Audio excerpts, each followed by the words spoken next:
Hello ljudi, dobrodošli u moj prvi mukbang video gdje upravo govorimo o temi koja je trenutno jako aktuelna, pošto svi sad upisuju fakultete i najveći problem, najveće pitanje je koji fakultet upisati, da li državni ili privatni. Ja sam na državnom fakultetu, ona je na privatnom fakultetu. Sad ću treći. Ona je treća, ja ću sad drugu godinu. Ja sam pripremio pitanja koja ste najčešće postavljali. Da li si siguran da ljudi sa privatnog fakulteta imaju znanje? To je već jedno prvo pitanje.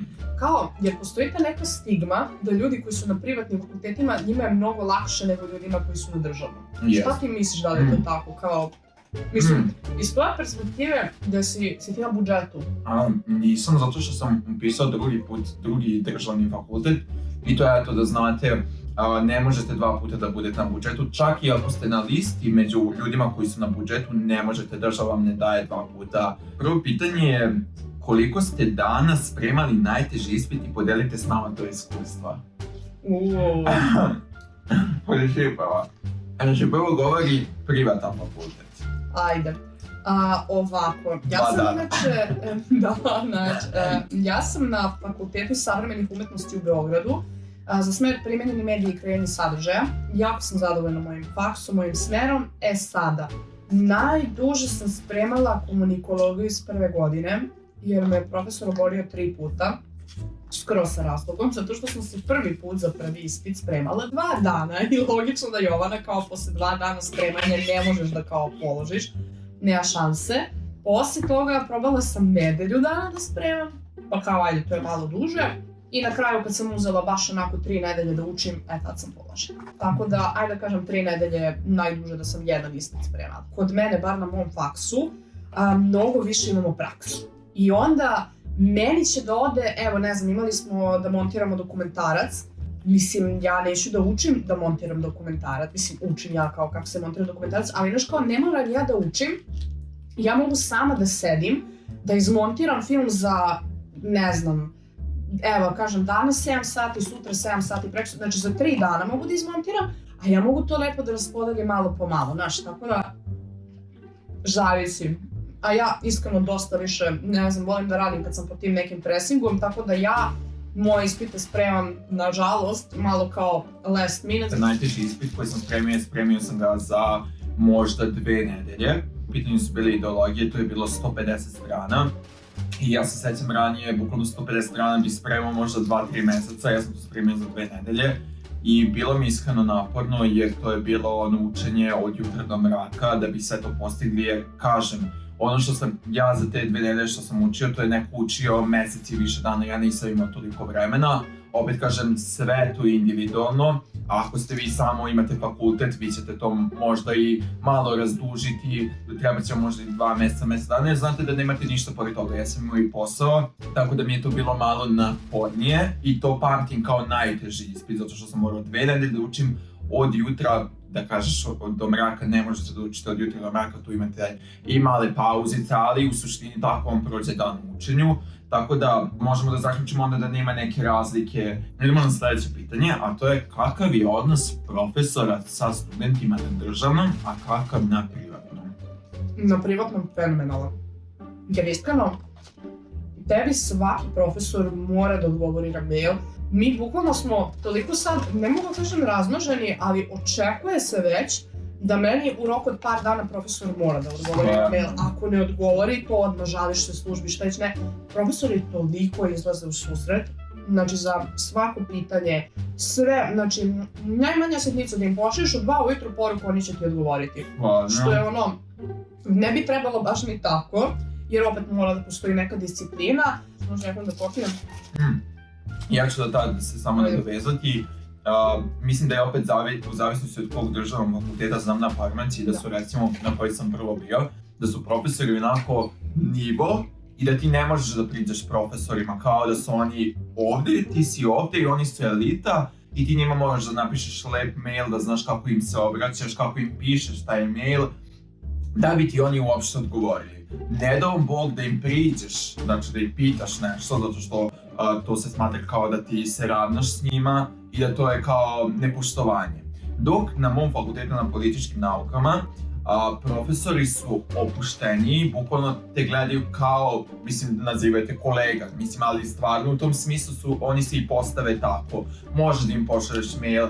Sad ne znam, kod nas je malo to problem za odgovaranje na mailove i ta komunikacija, ali generalno oni su toliko opušteni, imaš osjećaj kao da su ti prijatelji, znači i što se tiče odgovaranja i ispita, sve može, dogovor, ukoliko si pao ispit, možeš za nedelju dana opet da probaš ili kolokvijum, da probaš da popraviš da bi dobio poene. Uglavnom, imam pozitivno iskustvo u ovih godinu dana sa profesorima. Što se tiče polaganja svih tih ispita, ti ako ne znaš ništa, logično da ćeš padaš, ti moraš da imaš znanje, mislim da ti je to i na državnom i na privatnom isto. Što se tiče tih nekih odgovaranja, to što kažeš mi plaćamo, ali opet sa druge strane postoje neki profesori koji su izvanredni bez da vi to plaćate, ali ako ne znam, ti nisi odradio predispitne vežbe, ono kao zašto bi tebi profesor bio na raspolaganju kad ti ne učestvuješ, tako je. Ti sa profesorima gradiš odnos isto kao i sa kolegama, znači nije sad ja sam dobila 10, on je dobio 9, koji što je dobio 9 i ti si dobila 10, ne,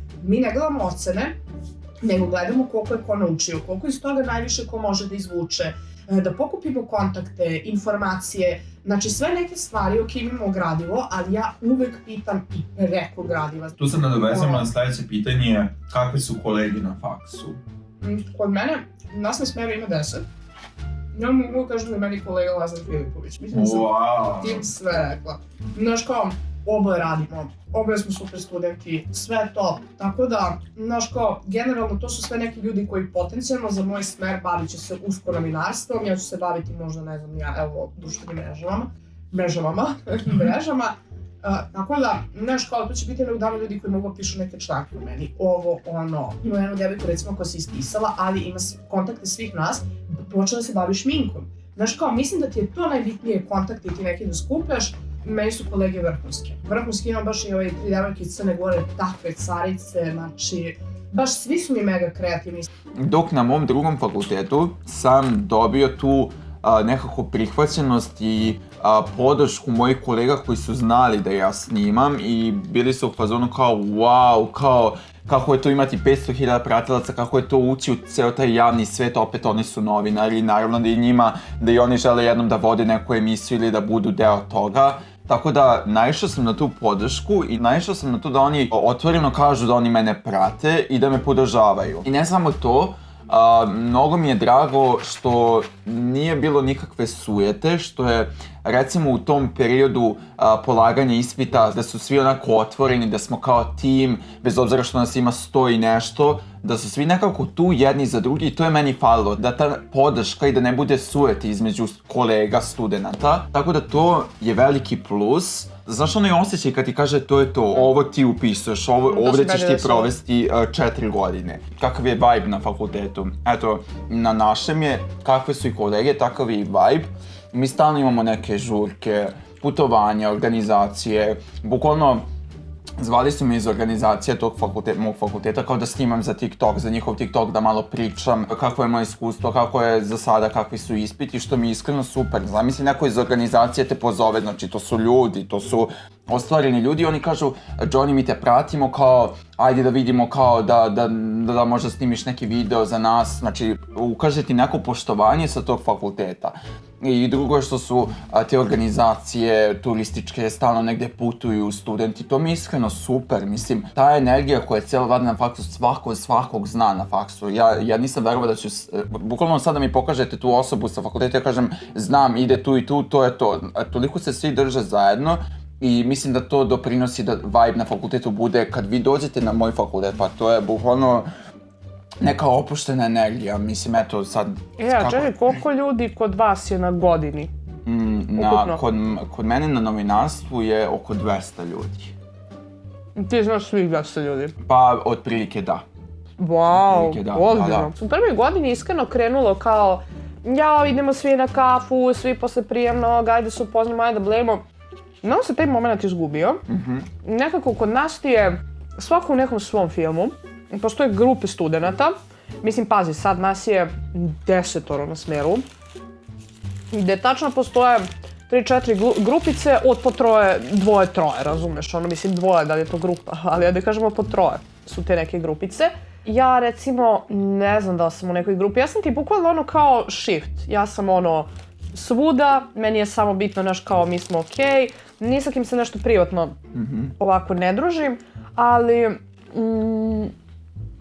to je neki fazon ono koji je kod nas, recimo najbolji drugar mi je na muzičkoj produkciji i onda ja više sa muzičarima recimo blame, ali to je opet korisno, zato što evo pazi kod mene su ti, znači moj smer, primenjeni medij i kreiranje sadržaja, imaš multimedijalnu produkciju, imaš muzičku produkciju. Ja opet se družim i sa producentima i sa muzičarima, ovi moji ljudi su svakako moji, to sam ja. I ja razumeš, imam kontakte od muzičara, imam kontakte od producenata. Ja to tako gledam, nekako, znaš kao, mislim da ni sa kim ali opet nije kao na mom faksu, kao taj vibe da su svi zajedno, kao u početku je bilo, ali kažem ti ne. Kod nas nekako čini mi se družba je družba, družimo, služba je služba, a nekako više smo u tom nekom poslovnom mindsetu svi. Sljedeće pitanje, mislim da znamo odgovor već, ali ajde, da li je na fakultetu zastupljenija teorija ili praksa? Eto, hoćeš i da kažeš, mada možemo da zaključimo već. Kod mene je praksa. Eto, kod mene je teorija, zato što eto, ima toliko termina, ja sam na novinarstvu i prosto meni je ključno izražavanje i korištenje različitih termina i komunikacija, a njoj je opet praksa i taj neki tehnički deo. Tako da, ja, što se tiče prakse, meni je, mislim, ajde da se nadovežemo odmah, što se tiče vežbi i predavanja, da li su vama obavezna vežba i predavanje, to je jako, eto, da definišemo, da li su obavezna predavanja i vežbe na privatnom fakultetu ili ne? I kao, eto, koliko imate nedeljno tih predavanja? Jesu. I tipa, kod nas ti je fora, ja nemam pojma koliko traje semestar, prelošla sam sa vremenom, ali 4 puta ako ne dođeš, ti nemaš pravo da izađeš ispit. Stvarno? Da. To sada je tako po Bolonji, to tako treba da bude, ali postoje neki studenti koji uz opravdanje lekara, ukoliko imaju posao, pa sad traže, ne znam, ja već šta im oni daju sa posla, to su studenti kojima će se ono omogućiti, razumeš, ili tipa ako neko, ono, kažem ti, baš bio bolestan, nije mogao da ide, ali generalno treba da se dolazi i po meni, najviše što sam učila sa predavanja kad sam dolazila. Ovako sama kad radim sama sa sobom. Ovo kad idem, znači, na predavanja, meni lično je mnogo koristilo, tako da ne znam kako je kod vas. Što se tiče nas, kod nas predavanja nisu obavezna, ali imate taj sistem Bolonja. Da, ako vi ne idete na predavanja, ne možete da skupite poene, a onda vam je to malo teže kad dođu ispiti, onda morate više da učite i da gledate ono da ćete skupiti poene, da će ispit biti težak ili lak, pogotovo ako je pismen. Tako da to vam je mač sa dve oštrice. Kako sam ja prošao? Ja nisam išao na predavanja, išao sam samo na vežbe koje su obavezne, nama su vežbe obavezne i ako se ne pojavite na vežbama, jedan put ili 2 puta nemate pravo da izađete na ispit, ali predavanja nisu obavezna, ali dobijete poene koji vam itekako znači. Ja nisam dolazio prosto zbog posla, ne poklopi se datum vreme, nekad odem, nekad ne. I šta se dešavalo kada dođu ispiti, ja moram da se uzdam u svoje znanje i da učim kako bih ja, jer vama je za prolaz 50 poena. Bukvalno svi koji su išli na predavanja imaju 40 ili 30 poena i njima je bukvalno ispit samo da urade bilo šta, oni su prošli. Ja koji nisam išao, ja treba da skupim tih 50 poena, a bukvalno možda ih imam 10 ili 15 i onda se ja uzdam u znanje i učenje. To što naučim mjesec dana pred ispit, to mi je. A ako ne položim, to je kocka i mogu sve da izgubim. Hvala Bogu, sve sam završio. Ali ne bih vam savjetovao ako nemate nikakvih obaveza, ako ne gori kuća, ako nemate posao, da idete na predavanja, jer ćete time olakšati sebi faks. Sljedeće pitanje, koje su šanse naći posao preko tvog fakulteta? Ajde ja ću prvo početi. Velike šanse i smatram da ne postoji razlika da li ste na privatnom ili državnom fakultetu što se tiče posla. Ja već sad znam, pošto sad krećem, znam skoro sve studente sa moje godine. Neke devojke su već sad našle posao u turističkim agencijama kao promoterke, kao ne znam, kreator nekog sadržaja za neki sajt, za neku organizaciju. Mnogo ljudi je ušlo u organizacije fakulteta, tako da to je odličan put za dalje da vas neko primeti i da već nakon fakulteta imate posao. Mnogi ljudi griješe kada kažu da se posao traži nakon fakulteta, to je velika greška, posao se traži dok ste na fakultetu, jer dok ste na fakultetu vi stičete kontakte, veze, a kad se završi fakultet, to je to što ste uradili, nećete se više vidjeti s tim ljudima, svako će ići svojim putem, tako da moj odgovor je da možete, pogotovo ja to pričam iz mog iskustva, to jest na mom fakultetu znam dosta devojaka koji rade, ne znam jednu devojku koja radi u Crvenoj zvezdi kao voditeljka, bukvalno su je spazili na fakultetu, dobila posao i bukvalno, živi, radi ono što voli već sada. Nema još nije završila fakultet, ali kažem vam, praksa i sve to možete ukoliko stvarno želite i ukoliko niste u fazonu ja nemam posao ili posle fakulteta, ne znam kako ti mišljenje imaš. Pa isto ja. Koja ti je razlika da sada kreneš da radiš i kad završiš fakultet? Kao, ok, imat ćeš više znanja, ali ti ćeš tek tada da stičeš iskustvo, a sada dok si mlad, dok imaš vremena, bolje ti je sada da stičeš to iskustvo, jer to će tebi i za kasnije ostati neki posao koji ćeš raditi. Ili, u krajnjem slučaju, nećeš izgubiti toliko vremena, ali evo zamisli sada recimo ja, ne znam, ajde da kažemo hipotetički preko fakulteta se zaposlim, ne znam, evo gdje bi mogla da radim kao, ajde da kažem, komunikolog. I sad, koja je razlika? Evo, znači ja sada mogu da krenem da radim, možda skontam, ajde da proširim ovo vamo, namo. Kao, ja ću imati iskustvo. Posle 4. godine, kad tek tad bi krenula, ja ću tu da izgubim ove 2 godine koje sam imala dok sam studirala, znaš kao, pronalaziš se, istražuješ. Ima posla? Sada, dosta ljudi bukvalno, i to mogu da potpišem da je svaki student srednje škole zgugao, da li posle ovog fakulteta ima posla. Realno, ko nije? Mislim da ne treba da razmišljate kao, da li ima posla od toga, bit će sigurno, ali kao, to je jedan mnogo dobar savjet koji sam dobila, kao, ulaži svoje znanje i gledaj kako ti od tog znanja kasnije možeš da profitiraš. U smislu, ok, evo, ja sam sada učila, ne znam, evo rekao sam, imala sam predmet marketing. Ja, da sam se više uhvatila za taj marketing, mogu da radim u marketinškoj agenciji. Imamo snimanje dokumentarizma. Ja učim kako se radi sa kamerom, ja mogu da radim jednog dana kao kamerman. Znaš što, ne mora da znači striktno kao, dobro, imali smo sad neki predmet, recimo, ne znam, imali smo za IT nešto, dobro, sad to je baš onako kao huge, ali za sve te tako neke predmete, gledajte vaše predmete kao ovo može da bude moje zanimanje jednog dana, režija. Ja bi možda bila jednog dana neki režiser, kapiraš? Tako je. S kojim prosekom ste završili godinu i da li ste zadovoljni? Ja stvarno ne gledam prosek. Isto. Ne znam da mi indeks. Čekaj, evo mi indeks. Da, ja sam ponao indeks ako nam treba za ovaj... Thumbnail. Da. Ja ću evo sada da vidim ljudi. Evo ja ću reći. Ja sam nedavno završio, ostao mi još jedan ispit, ali verujte mi da nisam uopšte gledao prosek i koju ću ocenu dobiti, bitno mi je bilo samo da položim.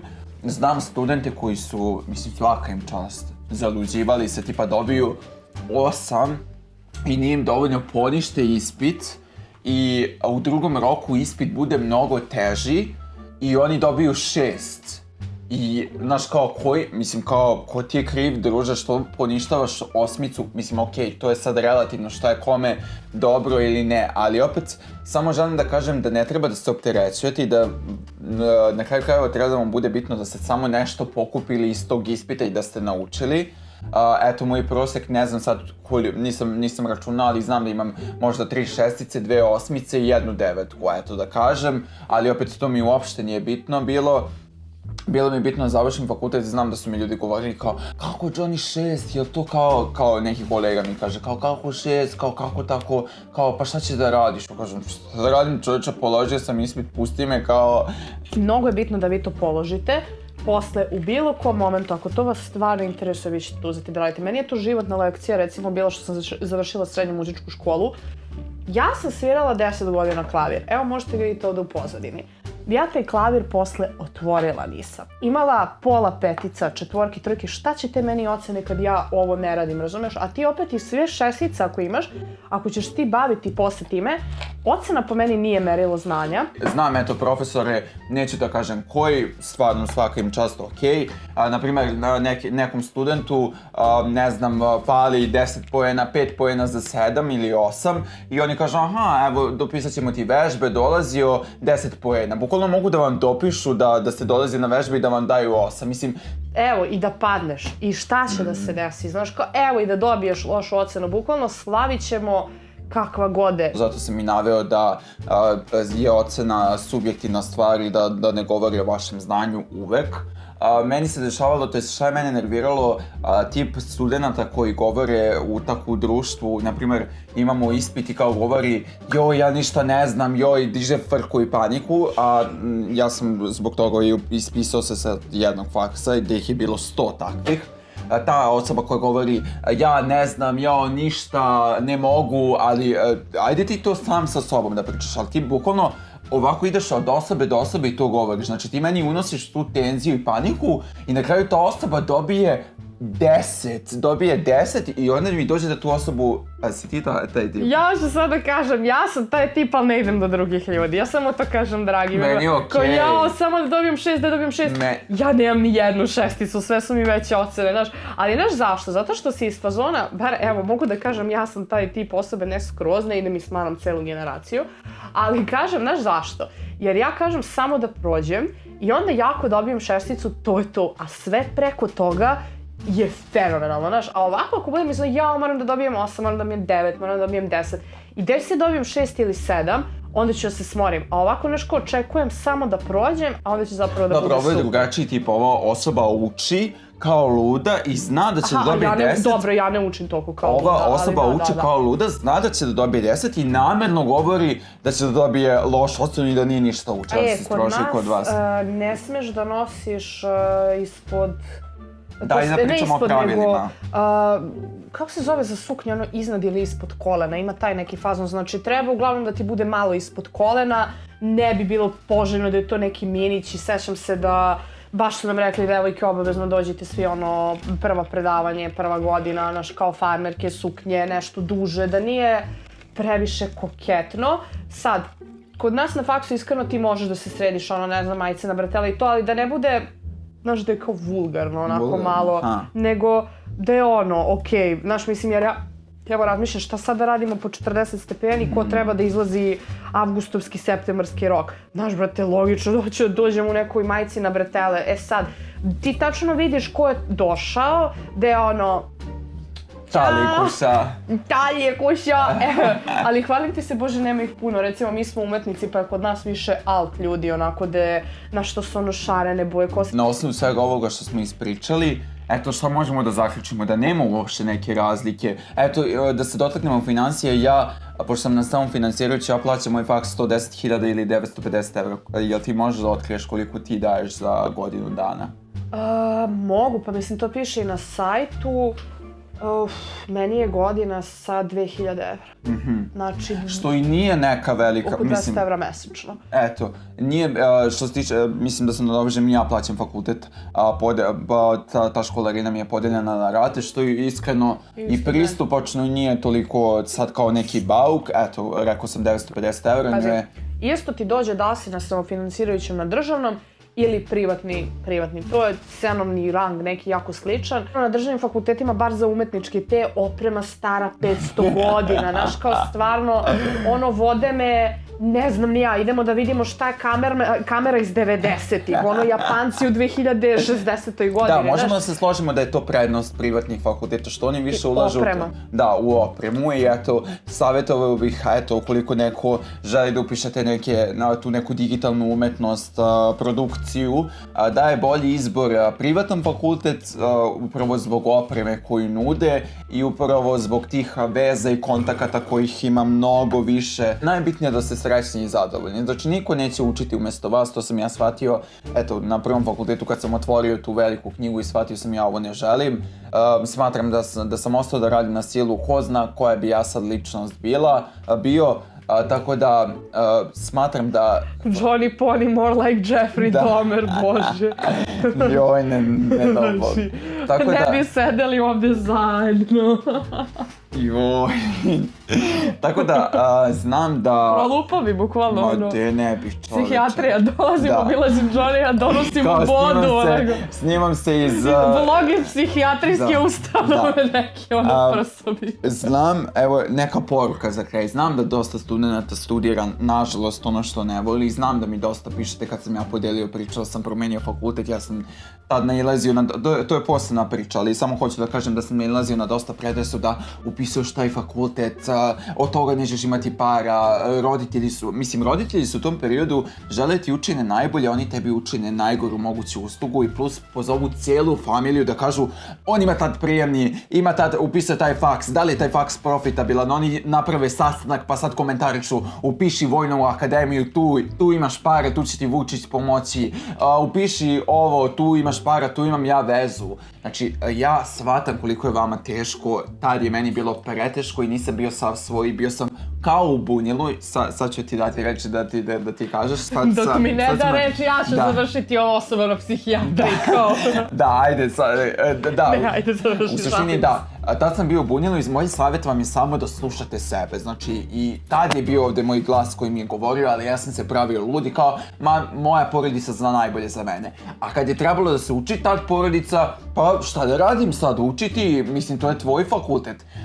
Kad vam je teško, tad vas niko neće zvati, a kad treba da donosite odluke, tad će vam se svako mešati, tako da nemojte dozvoliti da napravite grešku koju sam ja napravio. Ja sam se, hvala Bogu, izvukao i mene Bog čuva, mislim, ja se uvek izvučem iz svih sranja koje ja napravim. Tačno sam znala koja fakultet želim da upišem, nisam imala tada pare, dok ja nisam imala pare, ja sam rekla to je to. I išla sam paralelno za te 2 godine, upisala sam srednju školu za solo pevanje. Meni je solo pevanje bilo prelepo, ali to je bilo čisto da mama i tata budu iz fazona jao, eto, ona ide u neku školu. I naši roditelji, generalno takav je balkanski mentalitet malo.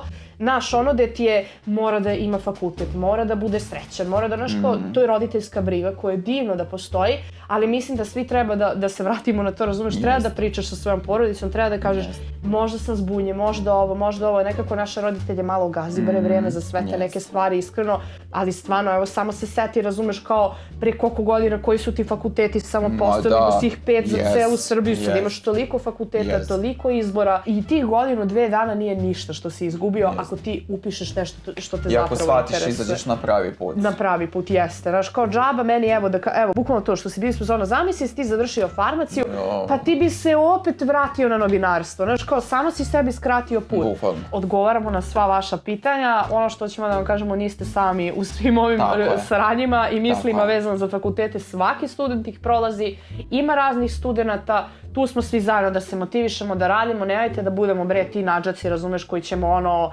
zato što je nama loše, svima nam je loše, ne, nego ajmo da se trudimo, loše meni, loše tebi, ali da probamo nešto dobro da napravimo i tako svi kad razmišljamo, svi ćemo da budemo dobri, lepi, srećni na sve. A vama hvala što ste ostali do kraja videa, ukoliko želite još ovakvih videa i ukoliko vam se dopada da Milančićka bude gost u videima, pišite mi vaše mišljenje o ovoj temi, jako me zanima, čitaću vaše komentare, a mi se vidimo u sljedećem videu, do tada ostanite živi, zdravi i lepi. Ćao! Pa, pa!